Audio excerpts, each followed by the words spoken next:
দিনে দিনে পরিবেশের ভারসাম্য নষ্ট হচ্ছে, ফলে প্রতি বছর প্রাকৃতিক দুর্যোগের সম্মুখীন হতে হচ্ছে সাধারণ মানুষকে।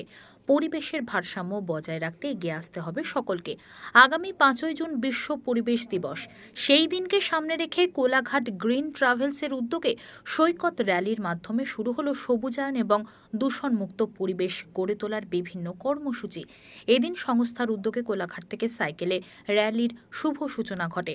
2রা জুন পর্যন্ত দুদিন ধরে দীঘা, তাজপুর, মন্দারমণি সহ জেলার সৈকত শহর সাইকেল র্যালির মাধ্যমে পর্যটক থেকে এলাকার মানুষকে পরিবেশ রক্ষার নানা বার্তা তুলে ধরা হবে।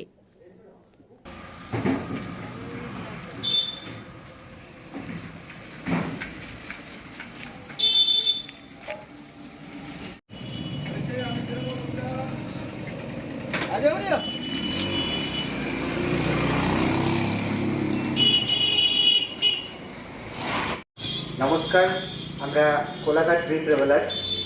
আমরা আজকে এখান থেকে কোলাঘাট সংকেত থেকে বিচ র্যালির জন্য আমরা রওনা দিচ্ছি। এটা আমাদের সৈকত সাইকেল র্যালি। মূলত আমাদের উদ্দেশ্য পরিবেশ বাঁচানোর বার্তা।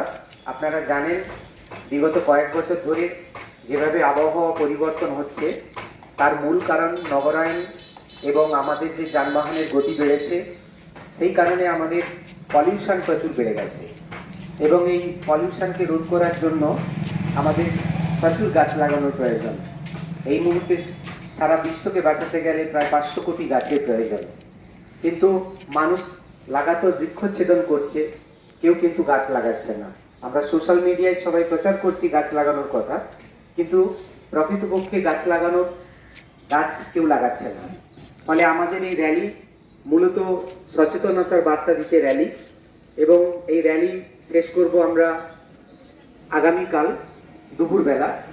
তারপরে আমরা 5ই জুন এই কোলাঘাটের নদীর তীরবর্তী অঞ্চলে সংকেতের সহযোগিতায় আমরা বৃক্ষরোপণ কর্মসূচি করব। এই বৃক্ষরোপণ কর্মসূচিতে আমরা প্রায় 100 পরিবারকে আমরা গাছ দেব। যারা আমাদের সহযোগী হতে চান আমাদের সঙ্গে যোগাযোগ করবেন। আমরা কিন্তু 100 পরিবারকে আমরা গাছ দেব।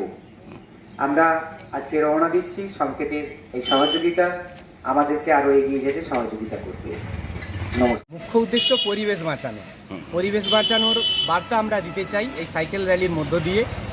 আমরা আজকে বাঁকিপুর থেকে যাত্রা শুরু করব, মন্দারমণি, উদয়পুর পর্যন্ত, আমরা প্রায় বিচিত্রপুর পর্যন্ত উড়িষ্যার এই দুদিনের আমাদের সাইকেল র্যালি।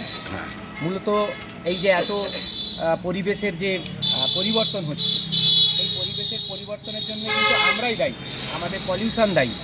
কিভাবে রোধ করা যায় আমরা ওই এলাকার মানুষদেরকে বোঝাবো, এবং আমরা এরপরে এসে 5ই জুন বিশ্ব পরিবেশ দিবস, সেই বিশ্ব পরিবেশ দিবসে আমরা বৃক্ষরোপণ কর্মসূচি করব রূপনারায়ণের চরে, এবং আমরা 100 পরিবারকে সংস্থার নাম গাছ দেব।